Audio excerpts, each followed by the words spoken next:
जय हिंद दोस्तों। फिर से आप सभी का एक बार हमारे YouTube चैनल रिजल्ट क्लासेस में स्वागत है। दोस्तों जैसे कि आप सभी को पता है कि हम लोगों ने पिछले वीडियो में भाग 3 में से जो है दोस्तों आर्टिकल 20 तक पढ़ लिए थे। अब जो है आज की इस वीडियो में हम लोग जो है देखते हैं आगे। तो आइए स्टार्ट करते हैं बिना टाइम वेस्ट किए हुए। दोस्तों पिछले वीडियो में हम लोगों ने यहाँ तक पढ़ लिया था, नोट तक जो है पढ़ लिया था। तो आइए यहीं से स्टार्ट करते हैं। क्या कहता है कि अनुच्छेद 20 के अनुसार जब तक किसी व्यक्ति को न्यायालय दोषी करार नहीं देती है तब तक जो है उसे अपराधी नहीं माना जाता है। यानी जब तक किसी व्यक्ति को जो है न्यायालय जो है मतलब दोषी नहीं करार देता है तब तक उस व्यक्ति को जो है दोषी या अपराधी जो है नहीं माना जाएगा। अब आइए देखते हैं दोस्तों अनुच्छेद 21 क्या कहता है। इसमें जो है प्राण एवं दैहिक स्वतंत्रता है। इसी कारण अधिक धुआं देने वाले वाहन या बिना हेलमेट वाले व्यक्ति को जो है पुलिस जो है चालान काटती है। अनुच्छेद 21 में ही निजता का अधिकार पर जोर दिया गया है। अनुच्छेद 21 में क्या है, निजता का अधिकार पर भी जोर दिया गया है। ठीक है, अब हमारी गोपनीय जानकारी को कोई जो है उजागर नहीं कर सकता है, ये था। अब देख रहे हैं दोस्तों आगे एक नोट से अनुच्छेद 20 तथा 21 आपातकाल के दौरान नहीं रोका जा सकता है, अतः इसे सबसे शक्तिशाली मूलाधिकार माना जाता है। ये जो आर्टिकल जो है 20 और 21 जो है दोस्तों, ये आपातकाल के दौरान भी इसको नहीं रोका जा सकता है। इसलिए जो मूल अधिकार हैं इनमें से सबसे जो शक्तिशाली अगर मतलब कोई अनुच्छेद है तो 20 और 21 है दोस्तों, क्योंकि इसे जो है आपातकाल के दौरान भी मतलब ये लागू रहता है 20 और 21। आइए देखते हैं आगे अनुच्छेद 21 का क, इसे जो है 6 से 14 वर्ष के बच्चों को निःशुल्क प्राथमिक शिक्षा का अधिकार है। 21 का क्या कह रहा है कि 6 से 14 वर्ष के बच्चों को जो है बच्चों को निःशुल्क प्राथमिक शिक्षा का अधिकार है। इसे जो है 46वां या 86वां संविधान संशोधन 2002 द्वारा जोड़ा गया। कब जोड़ा गया? 86वां संविधान संशोधन 2002 के द्वारा जो है इसमें जो है 21 का जो है जोड़ा गया। और इसमें क्या कहा गया कि 6 से 14 वर्ष के बच्चों को जो है बिल्कुल निःशुल्क शिक्षा दिया जाए। आगे देखते हैं दोस्तों आर्टिकल 22 क्या कहता है। आर्टिकल 22 क्या कहता है दोस्तों, आइए देखते हैं। आर्टिकल 22 में कहा गया दोस्तों कि इसमें जो है 3 प्रकार की स्वतंत्रता दी गई जो गिरफ्तारी से संरक्षण या रक्षा करती है। इसमें कितने प्रकार की स्वतंत्रता दी गई? तो 3 प्रकार की। आइए देखते हैं। पहला क्या है कि व्यक्ति को गिरफ्तार करने से पहले, कोई व्यक्ति को गिरफ्तार करेगा तो सबसे पहले क्या बताना होगा? वारंट यानी कारण बताना होगा। ये पहला स्वतंत्रता है। किसी व्यक्ति को अगर किसी के घर में पुलिस जाता है तो पुलिस को क्या दिखाना पड़ेगा? पहले वारंट दिखाना पड़ेगा, तभी जो है उस व्यक्ति को गिरफ्तार कर सकता है। आगे देख रहे हैं दूसरा, 24 घंटे के अंदर न्यायालय में सशरीर प्रस्तुत किया जाता है। न्यायालय में जो है ना कोई व्यक्ति को मान लीजिए गिरफ्तार करके ले गया पुलिस, अब जो है ना 24 घंटे से ज़्यादा पुलिस जो है ना अपनी कस्टडी में नहीं रख सकता है। यानी 24 घंटे के बाद जो है उस व्यक्ति को सशरीर यानी बिल्कुल सही सलामत जो है उसको जो है न्यायालय में जो है पहुंचाना होगा दोस्तों। उसके बाद क्या कह रहा है, इस 24 घंटे में यातायात तथा अवकाश का समय जो है नहीं गिना जाता है। यानी मान लीजिए 24 घंटे है, आज उठाला या कल छुट्टी हो गया, मतलब कोर्ट जो है या छुट्टी हो गया, तो उस समय को जो है नहीं गिना जाएगा उसमें, या जो आने जाने में जो समय मतलब जो लग रहा है उस समय को भी जो है ना उसमें 24 घंटा में काउंट नहीं किया जाएगा। तीसरा है दोस्तों कि गिरफ्तार व्यक्ति को अपने पसंद का वकील रखने का अधिकार है। कोई गिरफ्तार व्यक्ति को जो है अपनी पसंद का क्या है, अपने पसंद का जो है वकील रख सकता है। चलिए आगे देखते हैं। आगे एक है निवारक विरोध अधिनियम। क्या है इसमें देखिए, इसकी चर्चा अनुच्छेद 22 के 4 में है। इसका उद्देश्य किसी व्यक्ति को सजा देना नहीं बल्कि अपराध को रोकना है। किसका? निवारक विरोध अधिनियम जो है इसकी चर्चा किसमें है? तो अनुच्छेद 22 के 4 में है। इसका उद्देश्य क्या होता है दोस्तों? तो इसका उद्देश्य जो है किसी व्यक्ति को सजा देना नहीं बल्कि अपराध को रोकना है। ठीक है, क्या कह रहा है कि इस कानून के तहत जो है पुलिस शक के आधार पर किसी भी व्यक्ति को बिना कारण बताए अधिकतम 3 महीने तक गिरफ्तार या नज़रबंद कर सकती है। अधिकतम कितना? 3 महीने तक या नज़रबंद कर सकती है। आइए देखते हैं आगे दोस्तों नज़रबंद। किसी व्यक्ति को क्या कहता है? नज़रबंद क्या होता है कि किसी व्यक्ति को जब समाज से मिलने नहीं दिया जाता है तो उसे नज़रबंद कहते हैं। जब किसी व्यक्ति को जो है समाज से मिलने नहीं दिया जाता है तो उसे क्या कहते हैं? उसे नज़रबंद कहते हैं। नज़रबंद जो है दोस्तों ये होटल में हो सकता है, आवास में या जेल में, ये कहीं भी हो सकता है। ठीक है, उसके बाद कह रहे हैं भारत में प्रमुख निवारक विरोध अधिनियम। अब देख रहे हैं पहला निवारक विरोध अधिनियम 1950। यहाँ भारत का पहला निवारक निरोध अधिनियम है। 31 दिसंबर 1975 में इसे समाप्त कर दिया गया है। ठीक है, 31 दिसंबर 1972 में जो है इसे समाप्त कर दिया गया है। उसके बाद है MISA and maintenance of, MISA मतलब maintenance of internal security act. इसे 1971 में लाया गया, किंतु इसका सर्वाधिक दुरुपयोग हुआ, जिस कारण 1978 में इसे समाप्त कर दिया गया। तीसरा देख रहे हैं दोस्तों, राष्ट्रीय सुरक्षा कानून। ठीक है, इसे 1980 में लाया गया। यह अभी तक लागू है। यह वर्तमान में सबसे खतरनाक अधिनियम है। इसके तहत जो है पुलिस जो है दोस्तों इनकाउंटर कर देती है। उसके बाद देख रहे हैं चौथा क्या है, टाडा। क्या है, टेररिस्ट एंड डिसरप्टिव एक्टिविटीज़। इसे जो है 1985 में लाया गया। आतंकवादी के विरुद्ध इसे लाया जाता है, आतंकवादी के विरुद्ध इसे लाया जाता है। दुरुपयोग होने के कारण 23 मई 1995 को इसको भी क्या कर दिया गया है, समाप्त कर दिया गया है। आइए देखते हैं नेक्स्ट क्या है दोस्तों, पांचवा जो है पोटा है। ठीक है, पोटा यहाँ भी आतंकवादी पर लगाया जाता है। ठीक, इसे 2001 में प्रारंभ हुआ था तथा 2004 में जो है इसको समाप्त कर दिया गया था। अब देखते हैं दोस्तों अगला क्या है कि शोषण के विरुद्ध अधिकार। ये अनुच्छेद जो है 23 से लेके 24 तक है, शोषण के विरुद्ध अधिकार। अब देखते हैं आगे क्या है, अनुच्छेद 23 बालक श्रम यानी जबरदस्ती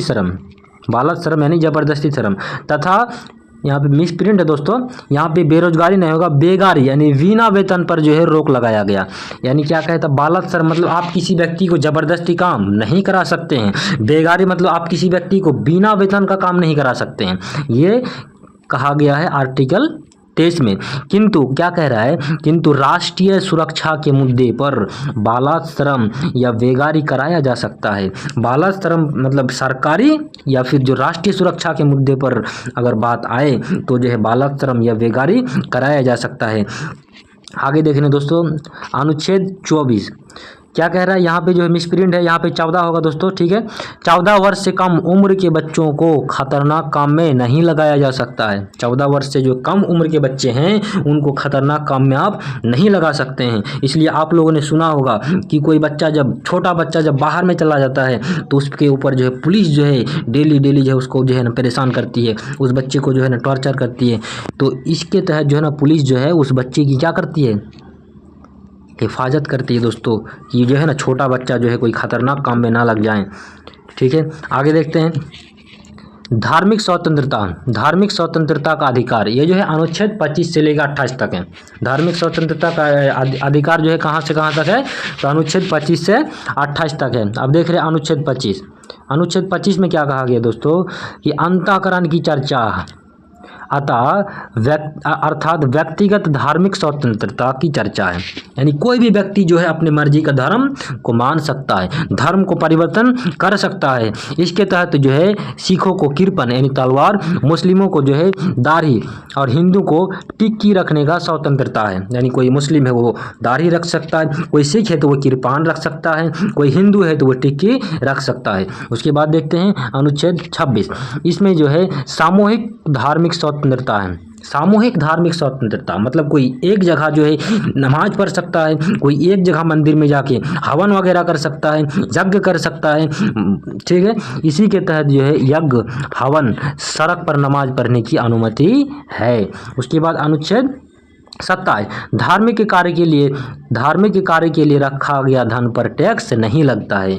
अगर जो है धार्मिक कार्य के लिए रखा गया धन पर जो है टैक्स नहीं लगता है। यह आर्टिकल 27 कहता है कि धार्मिक कार्य के लिए रखा गया धन जो है उसमें टैक्स नहीं लगेगा। अनुच्छेद जो है 28 सरकारी धन से चल रहे संस्थान में धार्मिक शिक्षा नहीं दी जाएगी। सरकारी धन से चल रहे संस्थान में यानी स्कूल मदरसा जो भी है दोस्तों, वहाँ पे धार्मिक शिक्षा नहीं दी जाएगी। एक बात याद रखिएगा, ये एक रिमार्क यहाँ पे देख लेते हैं कि संस्कृत एक भाषा है। देखिए संस्कृत क्या है, एक भाषा है, ना कि हिंदू धर्म की धार्मिक शिक्षा। इसी प्रकार उर्दू तथा अरबी एक भाषा है, ना कि इस्लाम धर्म की शिक्षा। अतः सरकारी मदरसा अनुच्छेद 28 का उल्लंघन नहीं है। आगे देखते हैं दोस्तों आगे क्या कहता है कि संस्कृति एवं शिक्षा संबंधी अधिकार, ये अनुच्छेद 29 और 30 हैं। संस्कृति एवं शिक्षा संबंधी अधिकार कहाँ से कहाँ तक है, तो ये अनुच्छेद 30 और 29, और ये जो है ना विशेष अल्पसंख्यकों के लिए ये आर्टिकल है। अनुच्छेद 29 क्या कहता है, अल्पसंख्यकों के हितों का संरक्षण करता है ये, ठीक है। इसमें क्या कहा गया है देखते हैं।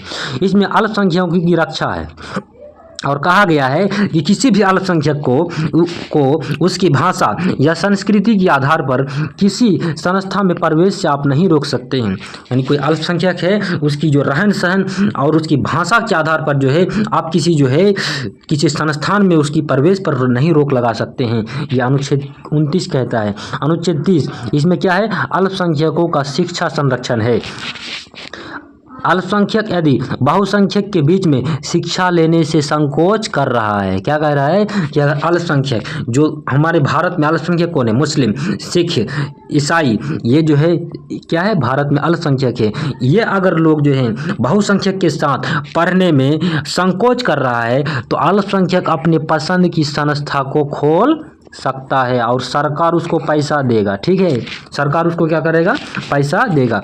अब देख रहे हैं अनुच्छेद 31, इसमें पैतृक संपत्ति की चर्चा है। अनुच्छेद 31 में क्या है, तो पैतृक संपत्ति की चर्चा की गई है, जो मूल अधिकार या किंतु 44वां संविधान संशोधन, जो मूल अधिकार है, ठीक है, किंतु 44वां संविधान संशोधन 1978 द्वारा इसे कानूनी अधिकार बना दिया गया है और अनुच्छेद 300 के क में जोड़ दिया गया है, ठीक है दोस्तों।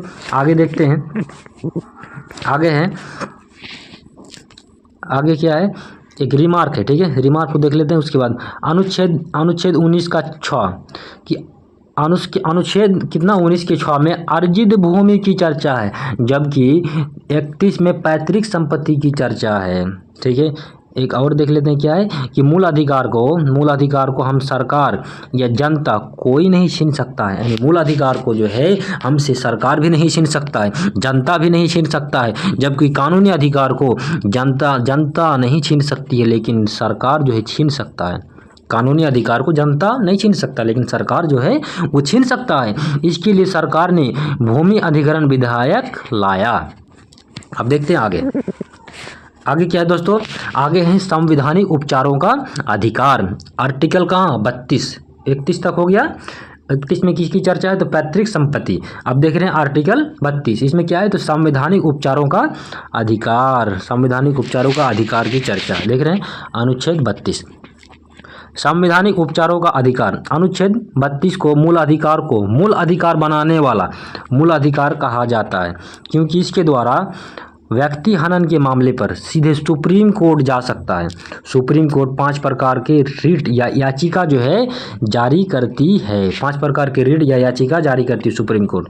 क्या कहता है इसमें कि अगर किसी व्यक्ति का मूल अधिकार में कोई दूसरा व्यक्ति जो है मतलब कोई नुकसान करता है या मान लीजिए छुआछूत करता है किसी व्यक्ति के साथ, किसी छोटे जात के साथ, तो वो जो है दोस्तों, तो वो डायरेक्ट जो है सुप्रीम कोर्ट में अपनी याचिका दायर कर सकता है, ठीक है।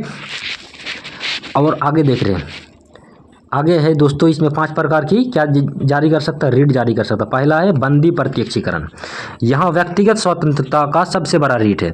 यहाँ बंदी बनाने वाले अधिकारी को यहाँ आदेश देती है कि उसे जो है 24 घंटे के भीतर सशरीर न्यायालय में प्रस्तुत करें।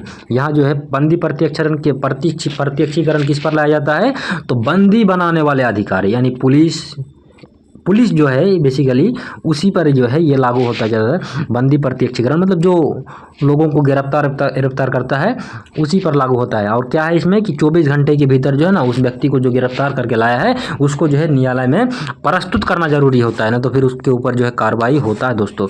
आगे देखते हैं, नेक्स्ट है दोस्तों परमादेश। क्या है परमादेश, इसका अर्थ होता है हम आदेश देते हैं।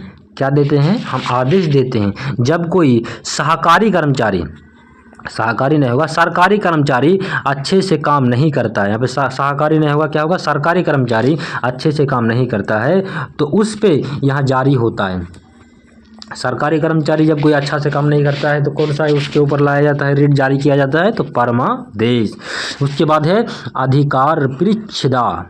अधिकार परीक्षा, ठीक है। जब कोई व्यक्ति ऐसे कार्य को करने लगे जिसके लिए वह अधिकृत नहीं है तो उसे रोकने के लिए जो है अधिकार परीक्षा आता है, ठीक है। आगे देखते हैं दोस्तों,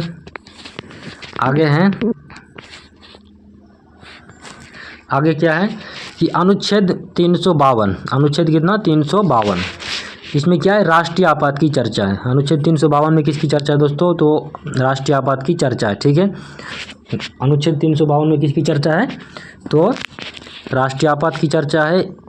क्या है, इसके दौरान जो है मतलब राष्ट्रीय आपात के दौरान केवल 20 तथा 21 ऐसा अनुच्छेद है जिसे वंचित नहीं किया जा सकता है, यानी 20 और 21 जो है आपातकाल के दौरान भी लागू रहता है, जो हम लोग पीछे भी बहुत पढ़ चुके हैं कई बार, ठीक है। उसके बाद एक तीसरा नंबर का है दोस्तों प्रतिषेध, प्रोहिबिशन। यहाँ ऊपरी न्यायालय अपने निचली न्यायालय पर तब लाती है जब निचली न्यायालय अपने अधिकारों का उल्लंघन करके फैसला सुना चुकी रहती है, ठीक है। उसके बाद उत्प्रेषण, यहाँ भी ऊपरी न्यायालय अपने निचले न्यायालय पर तब लाती है जब निचली न्यायालय अपने अधिकारों का उल्लंघन करके फैसला सुना चुकी रहती है, यानी प्रतिषेध ये भी न्यायालय से संबंधित है और उत्प्रेषण ये भी न्यायालय से संबंधित है। अब दोस्तों नोट देख रहे हैं, नोट क्या है कि अंबेडकर ने अनुच्छेद 32 को संविधान की आत्मा कहा है, और एक है कि किस भाग को संविधान की आत्मा कहते हैं, तो प्रस्तावना को कहते हैं। और एक है कि ये 5 प्रकार के रीड जो हैं, ये 5 प्रकार के रीड अनुच्छेद 226 के तहत हाईकोर्ट भी जारी कर सकता है। देखिएगा हाईकोर्ट जो है वो आर्टिकल 226 के तहत रीट जारी कर सकता है, लेकिन सुप्रीम कोर्ट जो है वो आर्टिकल 32 के तहत जो है रीट जारी कर सकता है दोस्तों, ठीक है। अब आगे देखते हैं दोस्तों आर्टिकल 33। आर्टिकल 33 में क्या कहा गया है, देखिए अनुच्छेद 33 में क्या कहा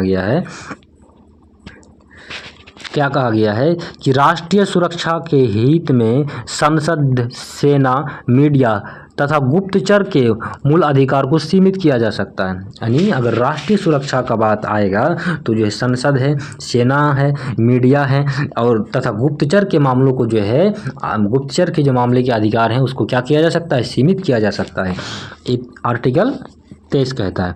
उसके बाद अनुच्छेद 34, भारत की किसी भी क्षेत्र में सेना का कानून यानी जिसे मार्शल लॉ कहा जाता है लागू किया जा सकता है। अनुच्छेद 34 क्या कहता है कि भारत के किसी भी क्षेत्र में मार्शल लॉ को लागू किया जा सकता है, ठीक है। सेना के न्यायालय को कोर्ट ऑफ मार्शल कहते हैं, सेना के न्यायालय को क्या कहते हैं दोस्तों, कोर्ट ऑफ मार्शल कहते हैं।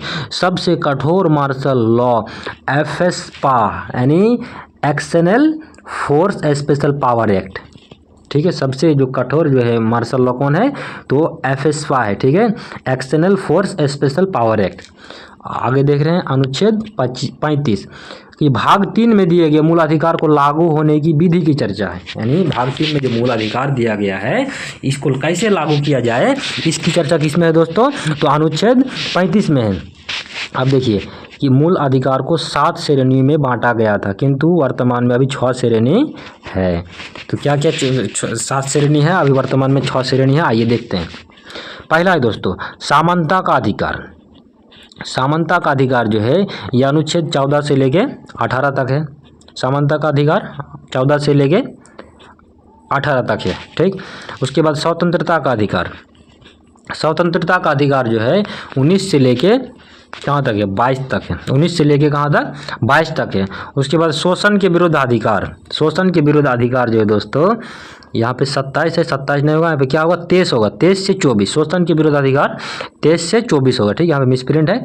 धार्मिक स्वतंत्रता का अधिकार ये जो है दोस्तों 25 से लेके आर्टिकल 28 तक है। शिक्षा एवं संस्कृति का अधिकार जो है 29 एवं 30 तक है। उसके बाद संपत्ति का अधिकार इसको हटा दिया गया है, ठीक है, इसी को हटा दिया गया है। संपत्ति का अधिकार 31 में था, ठीक है, इसको हटा दिया है। उसके बाद जो है ना संवैधानिक उपचार का अधिकार, संवैधानिक उपचार का अधिकार जो है ये आर्टिकल किस में है, 32 में है, ठीक है दोस्तों। अब आगे देख रहे हैं, आगे क्या है दोस्तों, एक नोट है, ठीक है, नोट को देख लेते हैं। ये थोड़ा सा काम का चीज़ है कि अनुच्छेद जो है दोस्तों 14, 20, 21 का ए, ठीक है, उसके बाद 23, 24, 25 और 28 ये भारतीय तथा विदेशियों दोनों के लिए, कौन कौन है? तो 14, 20, 21, 21 का ये, उसके बाद 23 और 24, 25 और 28, ये जो है भारतीय तथा विदेशी दोनों के लिए है। और एक है ये अनुच्छेद 15, 16, 19, 29, 30, ये केवल भारतीयों के लिए है।